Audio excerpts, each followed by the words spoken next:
For a full 100 years after the doom of Valyria, House Targaryen never paid much attention to the west. Their gaze was always towards the east, not towards the west. Westeros was just a distant land for them, in which they had no particular interest. At this time, the leadership of the Targaryen house on Dragonstone passed to Aenar's brother and Daenerys the Dreamer's husband, Aemon Targaryen. In 27 BC, 27 years before the Conquest, a child was born on Dragonstone. This was the very person the world would later come to know as Aegon the Conqueror, or Aegon the Dragon.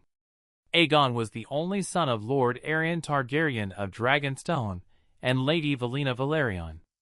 Valyna's mother was also of the Targaryen bloodline.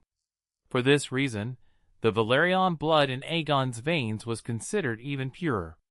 Aegon had two sisters, the elder sister, Visenya, and the younger sister, Rhaenys. Among the Valyrian dragon lords, marrying brother to sister was an old tradition to keep their bloodline pure. But Aegon married not just one, but both his sisters, and this was quite unusual. By tradition, he should have only married his elder sister, Visenya. But he also made Rhaenys his second wife. At that time, people said Aegon married Visenya out of duty and Rhaenys out of love. Even before the marriage, all three had become dragon riders, bonded with their dragons. And here is a very interesting point.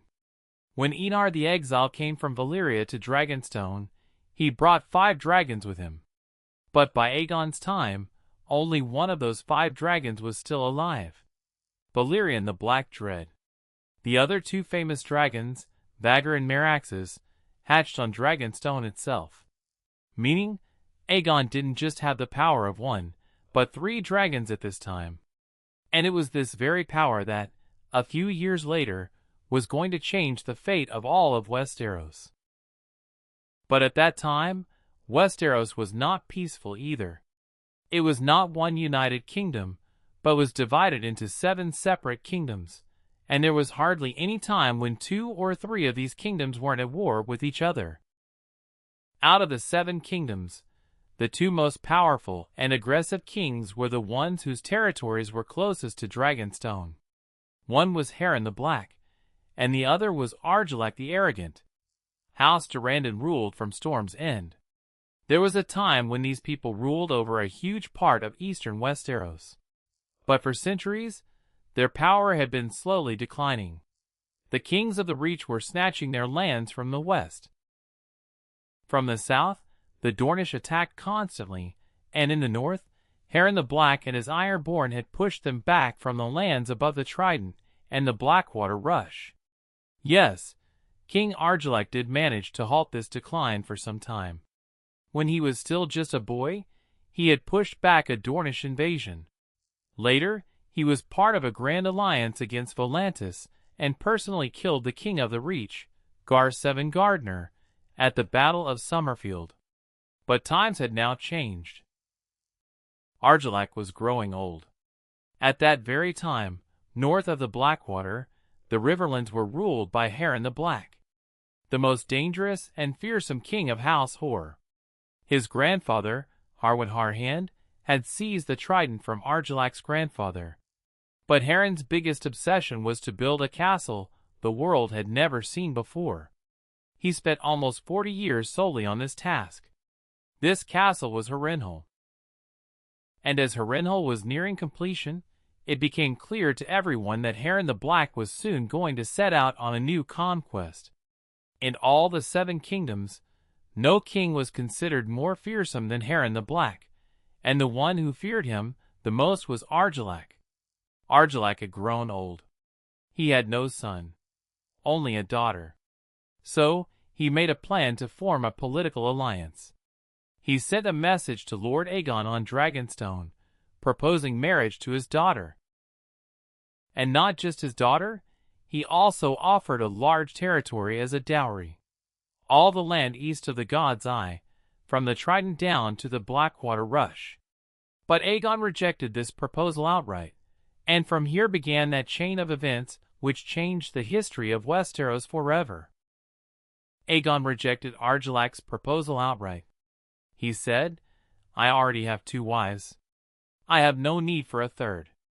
And not just that, Aegon also pointed out that the land Argilac was offering as a dowry wasn't actually his. It had been under Harren the Black's control for many years. Aegon understood that Argilac really wanted to use the Targaryens as a buffer state near the Blackwater, so that if Harren attacked, the Targaryens would face him first. But Aegon also put forward a counteroffer. He said, if Argilac truly wants an alliance, he should not only give that land, but also the territory from Massey's Hook to the south of the Blackwater, up to the Windwater, to the Targaryens. And the marriage couldn't happen, but Argilac's daughter could marry Orys Baratheon instead of Aegon.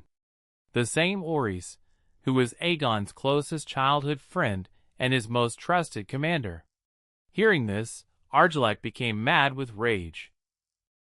It was said that Orys Baratheon was Aegon's illegitimate half-brother, and the Storm King could never tolerate the insult of marrying his daughter to a bastard. I'm speaking in context of the bastard stigma. Argilac said this while cursing. In his anger, he did something that offended Aegon. He had the hands of Aegon's messenger chopped off. He sent them back to Dragonstone locked in a box, along with a message. "These are the only hands your bastard brother will get from me." This time, Aegon gave no reply. He immediately summoned all his friends, bannermen, and allies to Dragonstone. The Valerians and Celtigars were already with him. Some lords from Massey's Hook also joined his camp, even though officially they belonged to Storm's End. Aegon, along with both his sisters and his advisors, formed a war council. And one interesting thing, Aegon was never considered particularly religious. But before this decision, he also went to the Sept on Dragonstone to pray to the 7 gods. And then, on the 7th day, ravens were sent out from Dragonstone to all of Westeros. Those ravens carried just one message. From this day forth, there would be only one king in Westeros. Those who bend the knee to Aegon Targaryen will keep their lands and titles. But those who raise a sword against him will be laid low and destroyed. From here, Aegon's conquest officially begins. Aegon's first targets weren't the big kingdoms. First, he began winning over those smaller lords, who were technically under Harren the Black or Argilac, but were absolutely not ready to die for them. Aegon built a temporary fort of wood and earth on a high hill. Then he sent both his sisters, on separate dragons, to force the nearby castles to surrender. Rhaenys went with her dragon Meraxes, and Rosby bent the knee without even a fight. On the other side, Visenya flew on her dragon Vagr to Stokeworth. There, some crossbowmen did resist, but as soon as Vagr's fire set the castle roof ablaze, they too surrendered. Aegon's first real clash came against Lord Darklyn of Duskendale and Lord Mouton of Maidenpool. Both combined their forces, about 3,000 soldiers, and tried to push the Targaryens back towards the sea.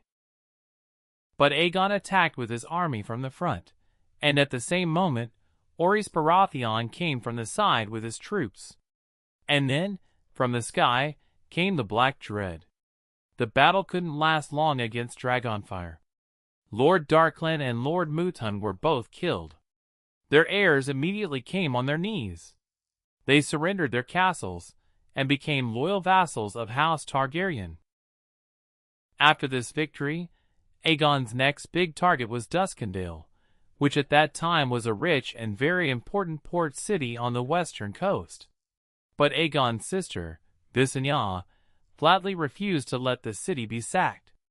She saved Duskendale's wealth and put its treasury straight into Aegon's coffers, meaning the Targaryen treasury. If you had to describe Visenya in one line, she was a warrior queen. She could wear silk clothes as comfortably as she could put on armor. She possessed the legendary Valyrian steel sword Dark Sister, training in its use since childhood alongside Aegon. She had the beautiful Valyrian silver-gold hair and purple eyes, but her personality was entirely different. People considered her stern, serious, and a completely unforgiving woman. Some rumors even said she had great interest in poisons and dark magic. And on the other hand was Rhaenys. She was always cheerful, curious, and a bit impulsive. She preferred music, dance, and poetry over the sword. But in one thing, she was the best: dragon riding. It was said that Rhaenys probably spent more time on dragons than Aegon and Visenya combined, flying alone. Her greatest passion was flying.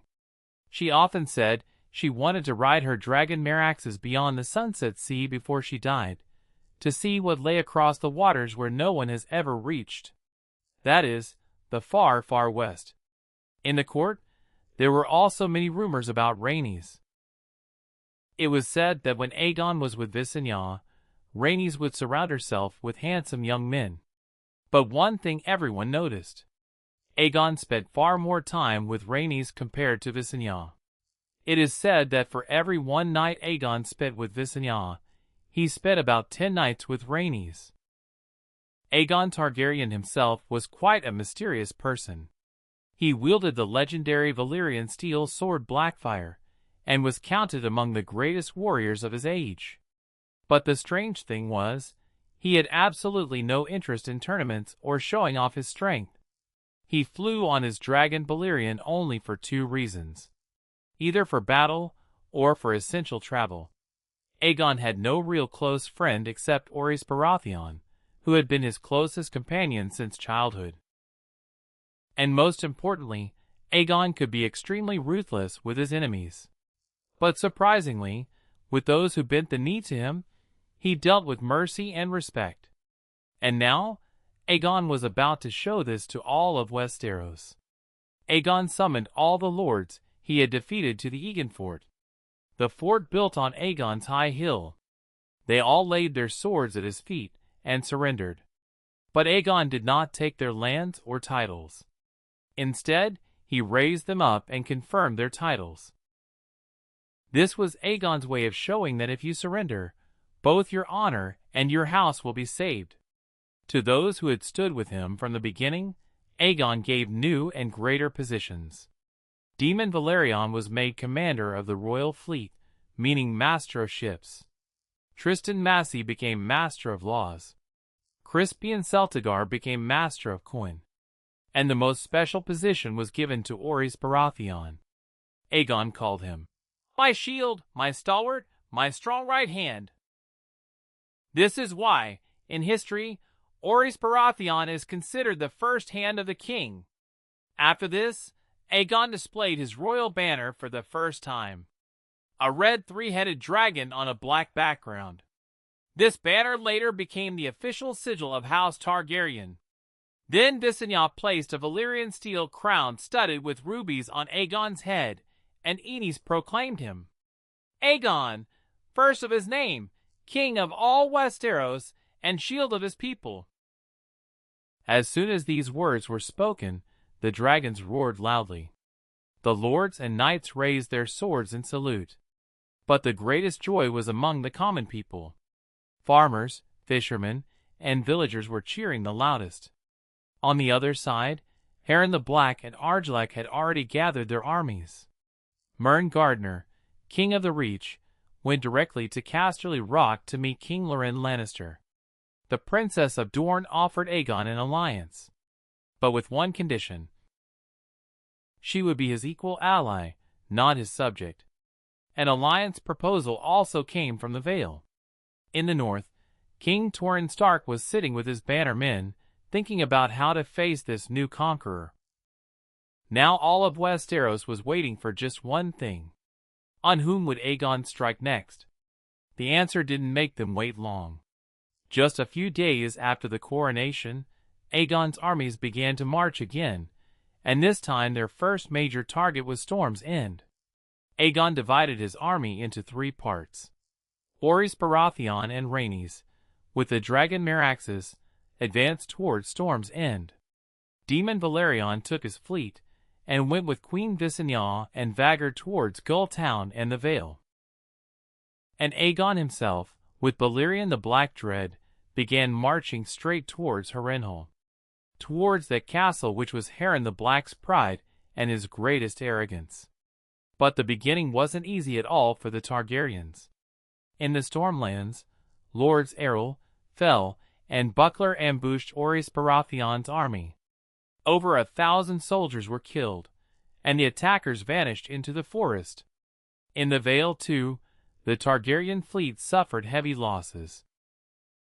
The Arryn fleet sank many of their ships, and in this battle, Aegon's admiral, Daemon Valerion, was also killed. At the same time, near the God's Eye, Aegon also had to fight 2 separate battles. He won the first battle, but in the second, Harren's son suddenly attacked from behind and caused the Targaryens considerable damage. It seemed as if Aegon's campaign was slowly falling apart.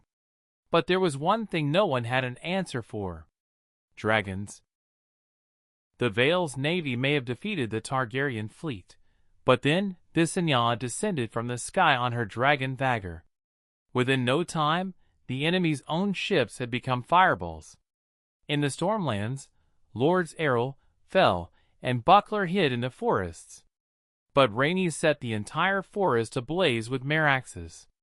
And the army that had won the battle at the Whispers? When it was returning, early in the morning, Balerion the Black Dread descended upon them. Harren's ships burned to ash, and his sons along with them. Meanwhile, the troubles for Aegon's enemies increased further, as Argilac was gathering his entire army to fight the Targaryens. Pirates from the Stepstones began raiding his coastal areas. From the south, Dornish raiders started looting his territory. And in the Vale, the Three Sisters Islands revolted against the Arryns. Meaning, even before fighting Aegon, his enemies were getting entangled in their own problems. But what was about to happen to Harren the Black? All this was nothing compared to that. Harren the Black thought his greatest weapon was Harrenhal. Househor had indeed ruled the Riverlands for 3 generations, but the people there hated them. Harren forced thousands to die in labor to build Harrenhal. By looting the Riverlands, he gathered money and material for the castle. Small folk or great lords, everyone was tormented by his tyranny. So what was bound to happen? Lord Edmund Tully of Riverrun raised the banner of revolt. Instead of helping Harren, he declared his support for House Targaryen. Slowly, the entire Riverlands began to stand behind him. The Blackwoods, Malisters, Van Cess, Brackens, Pipers, Freys, Strongs, one by one, everyone left Harren's side and joined Aegon's camp. Within days, the tables had turned. Now Harren the Black was himself surrounded. He fled into his dream castle, Harrenhal, and anyway, he was completely confident that Harrenhal could never be conquered. After all, it was the largest castle in Westeros. 5 huge towers, walls so thick no force in Westeros could breach them. It had such large stocks of water and food that it could withstand a siege for years. Harren thought he had one. But Aegon's plan was something else. Instead of attacking, he first summoned Harren under a peace banner to talk, and so both kings came face to face for the first and last time. Aegon said, "Surrender now. I will make you lord of the Iron Islands. Your sons will rule after you. My 8,000 soldiers stand outside your walls." Harren just smiled. "Your soldiers are outside my walls, and they don't bother me. My walls are very strong." Aegon replied in a calm voice, but not so high as to stop dragons. Harren laughed and said, "I built this castle of stone, and stone does not burn." Looking into Harren's eyes, Aegon said just one thing: "When the sun sets this day, your line shall be extinguished." Harren heard Aegon's words, simply spat before him, and went back inside Harrenhal.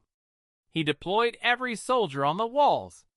They had spears, bows, and crossbows in hand. He announced that the man who brought down the dragon would be given land, wealth, whatever he wished. And then, mockingly, he said, "If I had a daughter, I'd even marry her to him. But take your pick from the daughters of Tully, Blackwood, or Strong." Harren was absolutely certain Harrenhal would never fall. As the sun began to set, the soldiers on the walls kept watching the darkening sky, but no dragon appeared. Perhaps some began to think Aegon had just threatened and left. But in reality, Aegon had taken Balerion so high up that from below he looked like a tiny fly flying near the moon. And then Balerion dove straight down inside the walls of Harrenhal. The next moment, the Black Dread unleashed his black fire across the entire castle. Harren had said stone does not burn, and he was right. The stone didn't burn, but the castle wasn't made of stone alone. The wood, wool, straw, grain, all the food supplies inside, and most importantly, the men. Everything dissolved in the flames. Soldiers, burning, began falling from the walls. And then something happened no one had imagined. The dragon fire was so hot that even the stone of Harrenhal began to melt. Later, people said that night the 5 towers of Harrenhal looked like 5 giant burning candles in the sky. They said molten stone flowed like rivers down its walls. That very night, Harren the Black and all his sons were burned alive, and with them, House Hor came to an end. The next day, outside the ashes of Harrenhal, Edmund Tully bent the knee to Aegon. Aegon made him Lord Paramount of the Trident, and the other lords of the Riverlands also, one by one, accepted Aegon as their king. In just one night, Aegon had not just defeated Harren. He had shown all of Westeros that even the world's strongest castle was useless against dragons. Harrenhal had fallen. But the Storm King, Argilac, was not one to surrender so easily. His banner men still stood loyally with him. He gathered a very large army at Storm's End, and anyway, Storm's End was no ordinary castle. Its walls were considered even thicker than Harrenhal's. People believed it was nearly impossible to take the castle by force. But as soon as the news of Harrenhal's fall reached Argilac, he made a decision. He said, "I will not burn inside my castle like Harren. I will decide my fate in open battle, with a sword in my hand." And so, Argilac the Arrogant came out of Storm's End for the last time. But his every movement was being watched. Rhaenys was observing everything from the sky on her dragon Meraxes. She went and told Orys Baratheon the exact position and numbers of Argilac's army. He immediately deployed his army on a high hill and started waiting for the enemy there. And then, as the two armies came face to face, the Stormlands showed their true form. Rain began in the morning, and by noon it had turned into a terrible storm. Argilac's lords advised him to postpone the attack, let the weather clear. But Argilac refused. His army was nearly twice the size of the Targaryen force. He also had significantly more knights and heavy cavalry. And most importantly, he noticed the wind was blowing from the south, straight towards the faces of the Targaryen army. He thought the weather was with him. Without a moment's delay, he gave the order to attack, and with that began the last storm. A battle that, unlike Harrenhal, was not one-sided. This time, blood would flow from both sides. Argilac launched his cavalry straight at Orys Baratheon's position. But the rain had turned the whole field into mud. Horses started slipping. The cavalry's speed and formation both broke.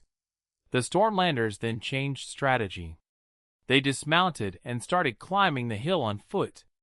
The rain was so heavy that the bowstrings of the Targaryen archers got wet, rendering their bows almost useless. One hill fell, then another, then a third. And finally, the Storm King, with his last charge, broke the Targaryen center. But waiting there was Rhaenys and her dragon Meraxes. A dragon standing on the ground was no less than an entire army. Dragonfire incinerated Argilac's most powerful commanders right there. Horses panicked, riders crashed into each other, and within moments, the entire Stormlander army descended into chaos. Amidst this confusion, the Storm King Argilac himself fell from his horse. But he did not flee. Despite being old, Argilac fought till his last breath. When Orys Baratheon reached him, he saw Argilac still fighting alone against 12 or 13 men. Orys shouted, "Stand aside!" and abandoned his own horse. He wanted the two of them to duel on equal ground. He gave Argilac one last chance to surrender. But instead of surrendering, Argilac just cursed. And then a final duel began between them. Both wounded each other. But in the end, Argilac the Arrogant died with a sword in his hand. They say his last breath still carried a curse. As soon as the Stormlanders learned their king was dead, their morale broke. Lords and knights threw their swords to the ground and fled the battlefield. Now only Storm's End remained. For a few days, people feared the dragons would burn the castle too, like Harrenhal. But Argilac's daughter, Argella Durrandon, barred the castle gates and declared herself the Storm Queen. She swore an oath, "I will not bend the knee."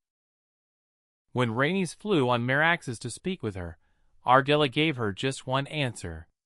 "You may take my castle, but you will find only bones, blood, and ashes here." But the soldiers of Storm's End were not as willing to die as their queen. That very night, the garrison of Storm's End betrayed their own queen. They opened the castle gates and sent Lady Argella Durrandon to Orys Baratheon's camp, bound, gagged, and unclothed. But Orys did not react the way everyone was expecting. He personally removed Argella's chains. He placed his own cloak over her shoulders. He gave her wine and praised the bravery of her father, Argilac. Then, instead of wiping out House Durrandon, Orys took that very house's sigil and their motto as his own.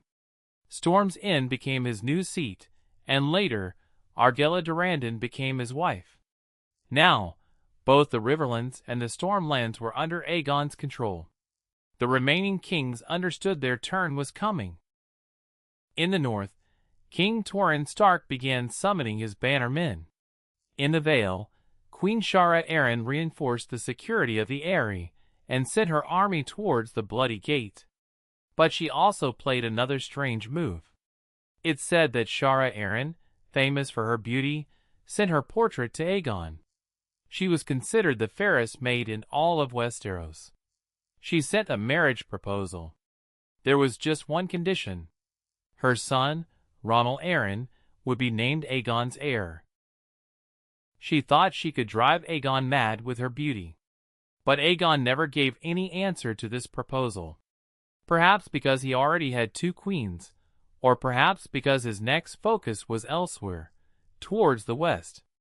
There, the two mightiest kings had set aside all their quarrels.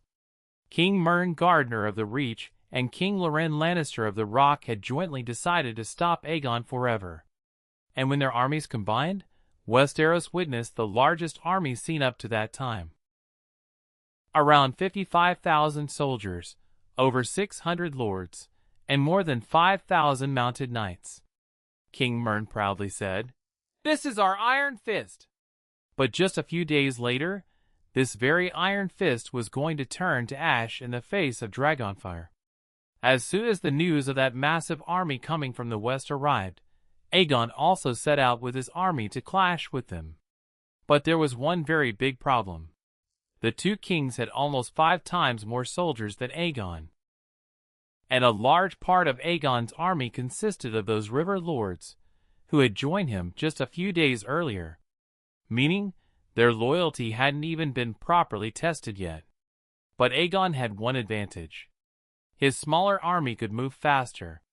As soon as he reached the Stony September, both his queens joined him with their dragons, Rhaenys from Tumbleton and Visenya from Crackclaw Point. Now, for the first time, Aegon, Visenya, and Rhaenys were all advancing towards the battlefield together with their dragons. The two armies faced each other on the open plain south of the Blackwater. When the scouts described the size of Aegon's army to the two kings, they were overjoyed. They felt that for every single Targaryen soldier, they had 5 standing. The number of lords and knights was also far greater than Aegon's, and the battlefield was also in their favor. Open fields as far as the eye could see, where heavy cavalry could charge at full speed. No hills, no mud, no rain. Everything was perfect according to them. The army was commanded by King Mern Gardner, since he had more soldiers than even King Loren Lannister. He kept the center for himself. His son, Edmund, was leading the vanguard. King Loren Lannister held the right flank, and Lord Oakhart the left flank. Their strategy was simple. Encircle Aegon's army from both flanks, and then, through the middle, their most powerful formation, the Iron Fist. A massive wedge of thousands of heavily armored knights that would straight up shatter Aegon's center. Aegon also deployed his army in battle formation. Spearmen and pikemen in the front. Behind them, archers and crossbowmen, and on both flanks, light cavalry. He gave command of his ground army to Jon Mouton, because Aegon's real plan was to fight not from the ground, but from the sky. And soon, the most legendary battle in the history of Westeros was about to begin. The Field of Fire. Aegon had already understood that winning this battle on the ground would be extremely difficult. So, he built his entire strategy around his greatest strength, the dragons. He had noticed that it hadn't rained for many days. The grass and wheat fields all around the battlefield were completely dry. Just a spark was needed. As soon as King Mern Gardner and King Loren Lannister sounded their trumpets, their massive army began advancing beneath a sea of waving banners. King Mern himself was leading the center on his golden horse. Amidst the sound of horns and drums, they rained arrows upon the Targaryen army, and the lines of spearmen began to break. But by then, Aegon, Visenya, and Rhaenys were already up in the sky. Aegon, riding Balerion the Black Dread, reached right above the enemy. Spears, arrows, and stones flew up towards him, but each time, he drowned entire lines of soldiers in dragonfire. Meanwhile, Rhaenys and Visenya set fire to the dry grass in front and behind the enemy army. And then what Aegon had been waiting for happened. The strong wind fanned the flames further. The smoke began blowing straight towards the armies of Gardner and Lannister. Horses panicked terribly. The soldiers couldn't see anything. Within moments, discipline shattered, and the whole army was trapped amidst fire and smoke. Those who managed to escape the burning battlefield came face to face with Jon Mouton's army, which was already waiting, ready. They easily finished off those surviving soldiers as well. So, after that day, this battle was given a name forever. The Field of Fire. More than 4,000 soldiers were burned alive in dragonfire alone. Over 1,000 more were killed by swords, arrows, and spears. And thousands more were burned so badly that their wounds never healed for the rest of their lives. King Mern Gardner was found among the dead. His sons, grandsons, brothers, relatives, almost the entire House Gardner was extinguished on that very battlefield. On the other side, King Loren Lannister somehow escaped through the fire and smoke. But he had seen his entire army shatter before his own eyes. And the most astonishing thing? Even after such a huge victory, the Targaryens lost fewer than 100 soldiers. Visenya did take an arrow to the shoulder, but she recovered quickly. As the battle ended and the dragons were feasting on the corpses on the battlefield, Aegon gave a strange command. Gather all the swords of the slain soldiers. Because from those swords, he was going to forge something that would become the most powerful seat in Westeros for the next 300 years. The very next day after the Field of Fire, King Loren Lannister was captured. He came before Aegon, laid his sword and his crown at his feet, and bent the knee. And here again, Aegon proved that the promise he had made wasn't just words. He pardoned Loren. He gave back his lands and his title, and made him Lord of Casterly Rock and Warden of the West. After Loren, his bannermen and many surviving lords of the Reach also surrendered before Aegon. But the conquest was not over yet. Aegon marched straight towards Highgarden. There, he didn't find any new king of House Gardner, but rather their steward, Harlan Tyrell. Tyrell, without drawing a single sword, handed over the keys of Highgarden to Aegon and swore an oath of fealty. In return, Aegon made a decision. He made Harlan Tyrell Lord of Highgarden, Warden of the South, and Lord Paramount of the Manor, meaning House Gardner was finished, and House Tyrell now took its place. Then Aegon's next plan was to march south and bring Oldtown, the Arbor, and Dorne under his control. But just then, another piece of news reached him. Torrhen Stark, the king in the north, had crossed the Neck with his army of 30,000 and entered the Riverlands. Hearing this, Aegon, without wasting time, turned his entire army towards the north. He himself flew ahead on Balerion. He also summoned Visenya and Rhaenys, and all those lords who had joined him after Harrenhal and the Field of Fire. When Torrhen Stark reached the banks of the Trident, he saw an army before him that was even larger than his own. Soldiers from the Riverlands, Westerlands, Stormlands, and the Reach all stood under one banner. And above them all, Balerion, Meraxes, and Vhagar were circling in the sky. Torrhen's scouts had already returned after seeing the melted towers of Harrenhal. They had recounted the story of the Field of Fire as truth witnessed with their own eyes. Torrhen understood that if he crossed the Trident and started a war, the same thing could happen to him that had happened to Harren the Black and King Mern. But still, many of his banner men were urging him to fight. And now Torrhen Stark had to make the most difficult decision of his life. Many northern lords were still urging Torrhen Stark to fight. Some were even suggesting they cross the Trident in the darkness of night and launch a surprise attack on Aegon's camp, and kill the sleeping dragons themselves. But Torrhen didn't take this risk. He sent the maesters who had accompanied him to Aegon's camp to talk, not to fight. All night, messages went back and forth between the two camps, and the next morning, King Torrhen Stark himself crossed the Trident and came to Aegon's camp. There, on the south bank of the Trident, Torrhen Stark removed his crown. He bent the knee before Aegon and ceased to be the independent king in the north. From that day on, he was remembered not as the king in the north, but as the king who knelt. And Aegon did the same with him, as he always did. He didn't put the crown back on Torrhen's head, but preserved his position as Lord of Winterfell and Warden of the North. Neither was his sword melted down, nor were his bannermen punished. The North now belonged to Aegon. After this, Aegon and his queens left in separate directions. Aegon himself began marching towards Oldtown, while Visenya was sent to the Vale, and Rhaenys towards Dorne.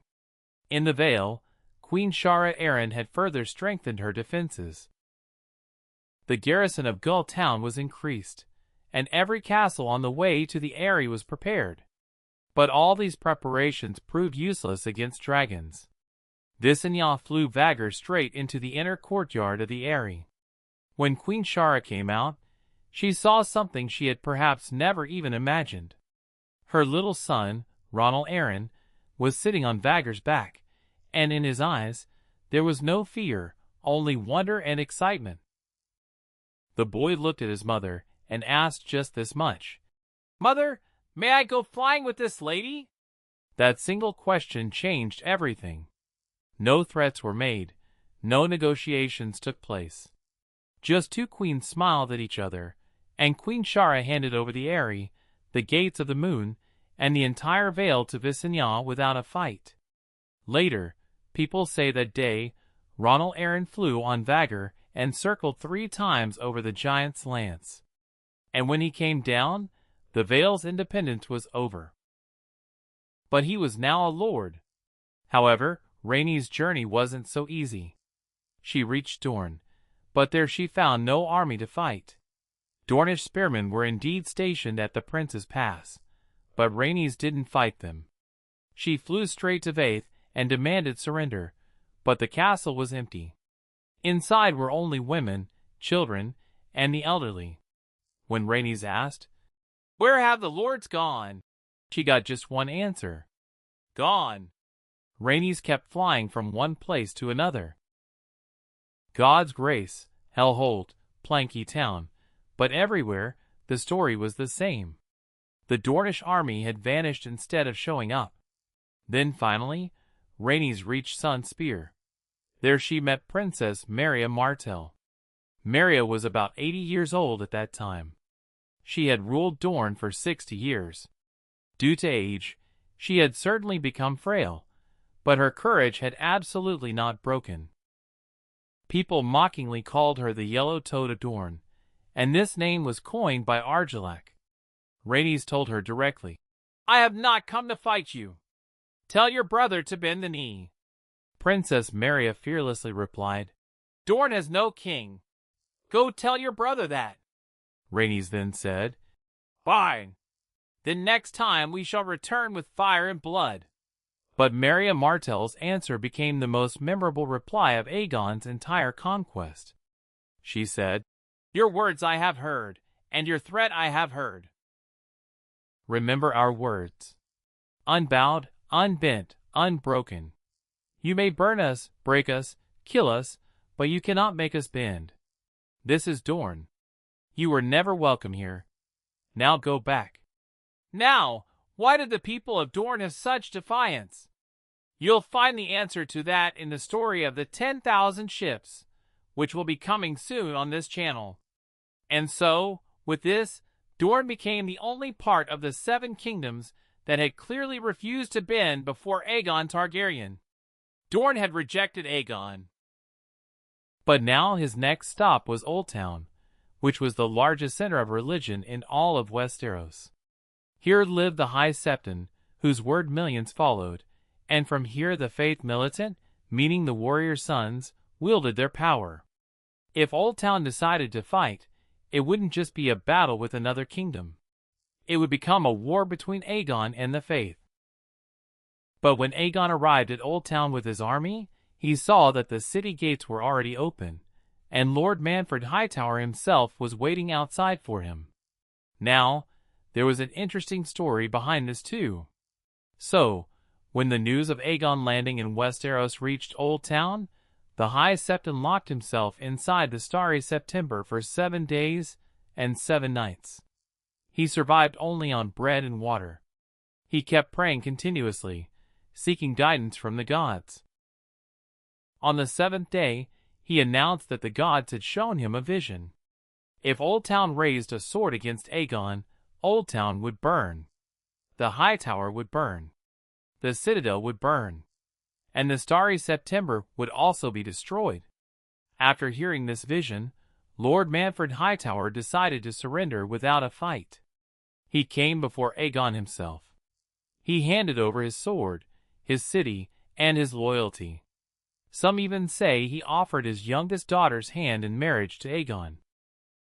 But Aegon smiled and refused. After all, he already had 2 queens. And then, 3 days later, a ceremony took place inside the starry September. The High Septon himself anointed Aegon with the 7 oils. He placed the crown on his head and announced his new official title: Aegon of House Targaryen, first of his name, King of the Undulls, the Rhoynar, and the First Men, Lord of the 7 kingdoms and protector of the realm. The thing to note is that Dorne still hadn't surrendered at that time. Even so, from that day, Aegon began to be considered the legitimate king of the entire realm. With the Faith's support, his conquest was no longer just of swords and dragons. Now he was also considered to have the blessing of the gods. Not many lords were present at Aegon's first coronation at the Blackwater. But at this coronation in Oldtown, There were over 100 lords, and thousands of people in the streets of Old Town were cheering for Aegon, while he toured the entire city on Valyrian. By now, the 7 kingdoms were almost entirely under his control. Now the question was, where would Aegon make his capital? Many thought he would make Old Town his capital. Some thought Dragonstone, which had been the home of House Targaryen for centuries, would be his permanent seat. But Aegon decided his new capital would be right where he had first set foot on the land of Westeros. That very spot on the banks of the Blackwater Rush, which would now be known as King's Landing. And not just a capital, Aegon also decided to have a throne made for himself, the likes of which no other king in the world possessed. He commanded that the swords of every enemy he had defeated, whether they were melted, bent, or broken, all be gathered. And from those very swords, melted down, the Iron Throne was forged. A seat as dangerous as the king who sat upon it, and which, for the next 300 years, became the greatest symbol of power in Westeros. Aegon's conquest was over, but his story was not yet finished. For the next 36 years, from 1 AC to 37 AC, King Aegon I Targaryen ruled over Westeros, and most of his reign is considered peaceful. Maesters later named this period the Dragon's Peace. But the path to that peace was not easy at all. Even after the conquest, Aegon had to fight many wars, and the last of those wars was so dangerous and bloody that the Maesters say Westeros has rarely seen a bloodier conflict. Technically, people believe Aegon's conquest ended the day the High Septon crowned him in the starry September of Old Town. But the reality was that all of Westeros was not yet under his control. The first challenge arose in the Three Sisters.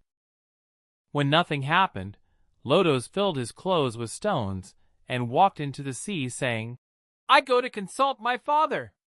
Thousands followed him into the sea, and their bodies kept washing up on the shores of Old Wyke for years. After the Iron Islands problem was solved, south of the Wall, there now remained only one kingdom that had not bent the knee to Aegon. But this time, Aegon didn't start with a sword or dragonfire. He chose the path of dialogue first. A delegation of High Lords, Maesters, and Septons was sent to Sunspear to persuade Princess Maria Martell that it would be better for Dorne to peacefully become part of the 7 kingdoms. But after a whole year of negotiations, no result came. And then, the threat Rhaenys had earlier given in Sunspear, the time had come to make it true. In 4 AC, the First Dornish War began. Rhaenys Targaryen once again returned to Dorne on Meraxes. But this time, she brought fire and blood. The first target was Planky Town.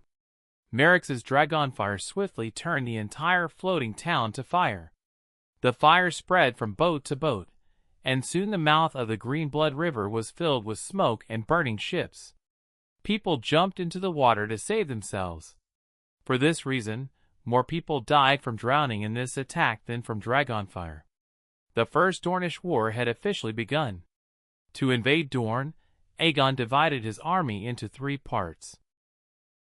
Orys Baratheon advanced from the Bowway with 1,000 knights, while Aegon himself entered Dorne through the Prince's Pass with roughly 3,000 soldiers, 2,000 mounted knights, and 300 lords. Harlan Tyrell, the Warden of the South, was completely confident that if the Dornish army came out to face them, they would be crushed in no time, even without Aegon or Balerion. But this was exactly the Dornish strategy. They never came out. Instead of fighting a direct battle, the Dornish retreated from everywhere. As they went, they burned their own crops. They poisoned every well and left even the watchtowers empty. In the narrow passes of the Red Mountains, Aegon's army found another strange thing. The path was blocked with the rotting carcasses of sheep. Their wool had been sheared off, and they were so decayed they were no longer fit to eat. Just coming out of the Prince's Pass, Aegon's army began running out of both food and horse fodder. After this, Aegon split his forces again. He sent Harlan Tyrell to attack Hellholt, while he himself turned towards Skyreach. But Dorne's real strength was not its armies, but its land. It was the autumn season, and everyone thought the desert heat had lessened. But Dorne broke this hope too. Intense sun, poisoned water, and thirst began to break Tyrell's army. Horses started dying one by one. Soldiers threw away their shields, banners, and even heavy armor just to be able to walk. When Lord Tyrell finally reached Hellholt, he found the castle already empty. On the other side, Orys Baratheon's condition wasn't much better either. On the narrow and rocky paths of the Boneway, his horses couldn't advance. From the mountains above, Dornish defenders began rolling down huge boulders.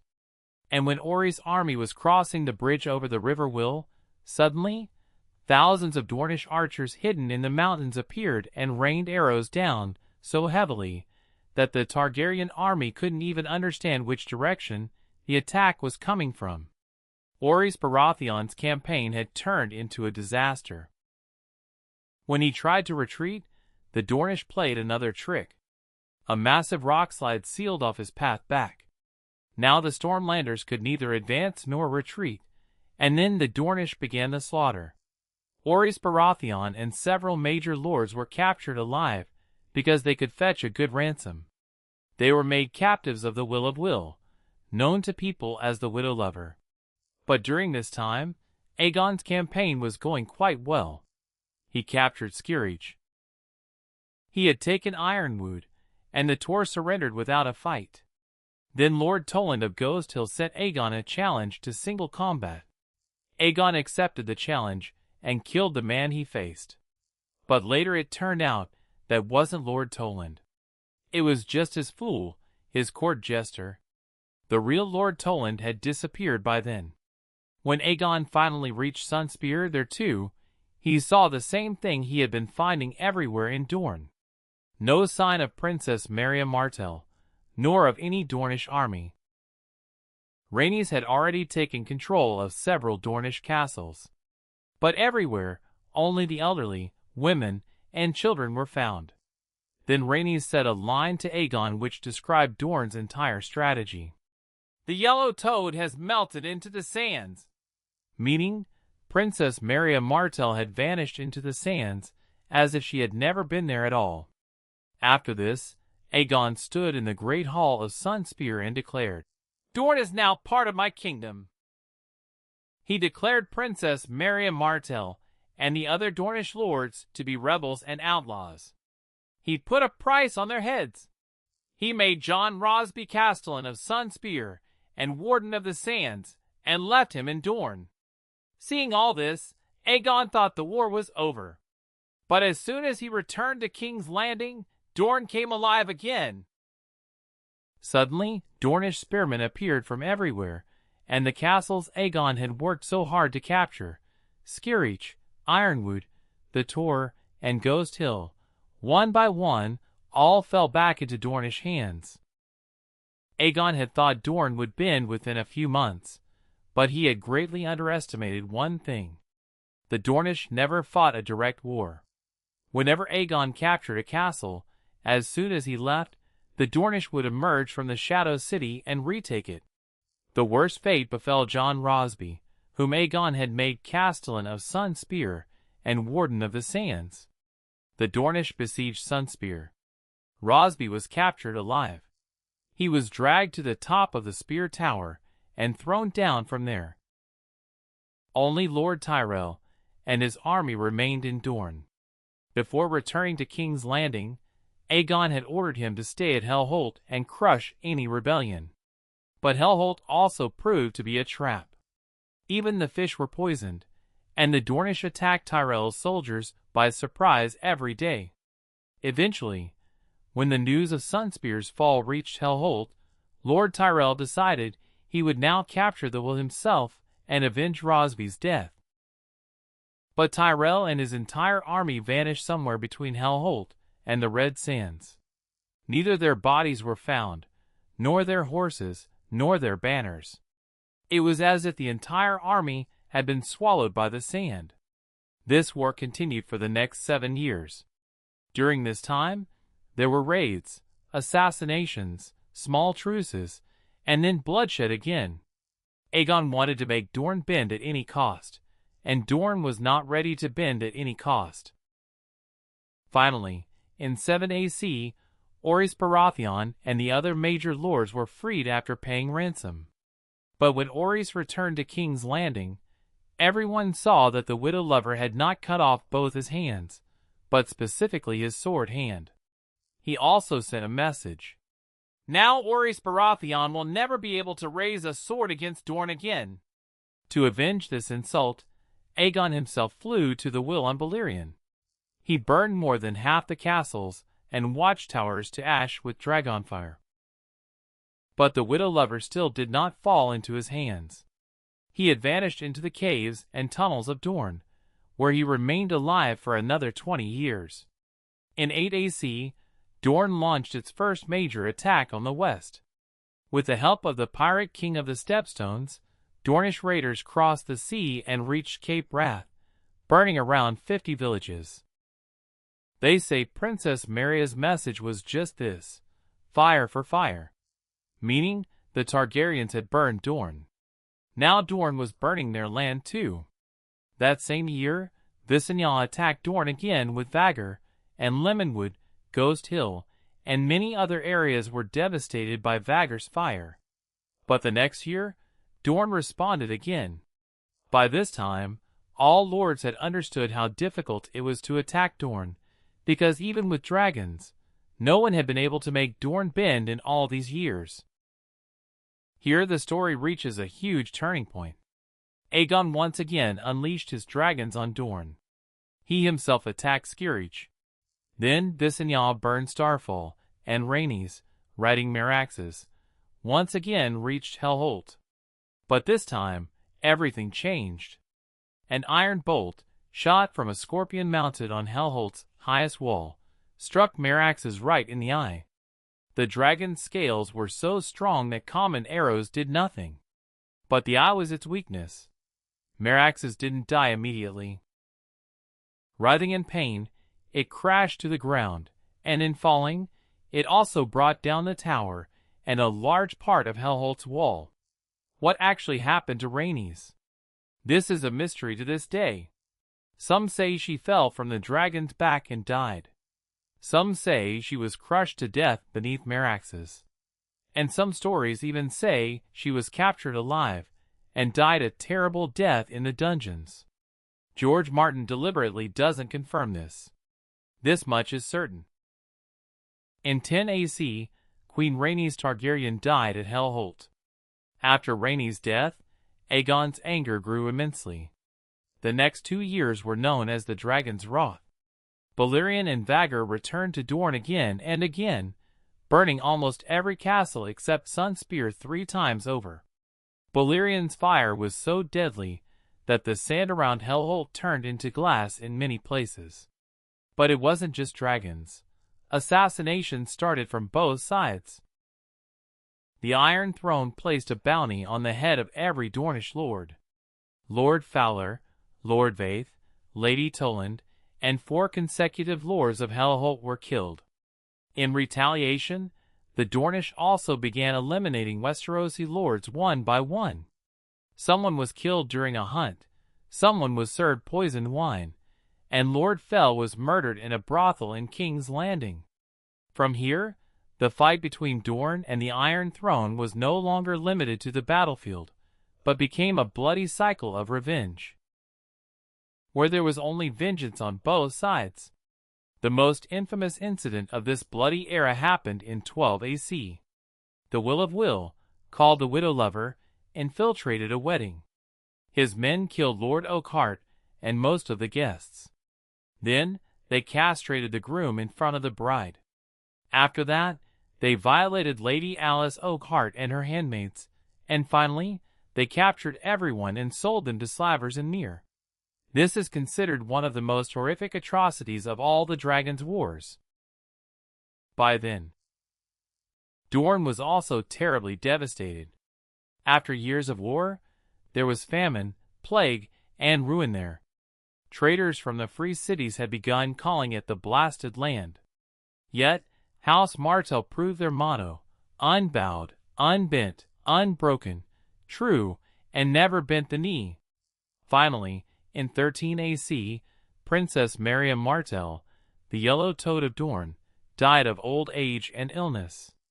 Her son, Nymer Martell, became the new Prince of Dorne. Nymer understood that no one was benefiting from this war. So, he sent a peace delegation to King's Landing. The most symbolic gesture was that he sent the skull of Meraxes back to Aegon and offered peace terms. And even more remarkable, his daughter, Princess Dyria Martell, was the leader of this delegation herself. But in King's Landing, the talk of peace did not please everyone. Visenya flatly refused. No peace without submission. And Orys Baratheon and many council members were with her.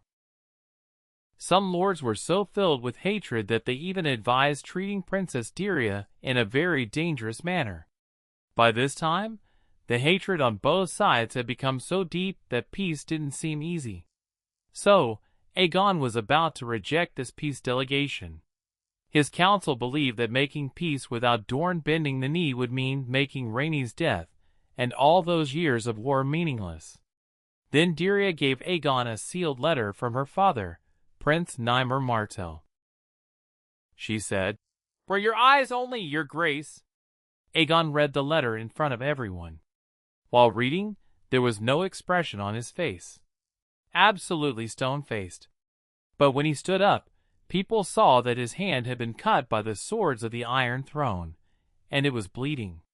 Without saying anything, he burned the letter. He never spoke of it again, and that very night, he flew alone to Dragonstone on Balerion. The next morning, when he returned, he suddenly accepted all of Prince Nymer's peace terms and signed an eternal peace treaty with Dorne. Meaning, the war he wanted to continue until yesterday, he ended after reading just one letter. The most interesting thing is that Martin never revealed what was written in that letter. There are only theories. The most popular theory is that the letter contained some truth about Rhaenys. Perhaps Rhaenys did not die immediately at Hellholt, but was captured alive and left a message before she died.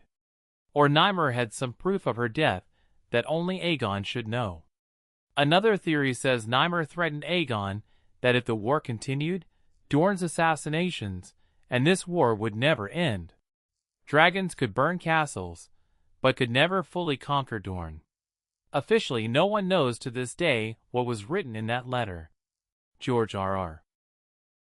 Martin deliberately kept it a mystery, and it is considered one of the most famous mysteries of A Song of Ice and Fire.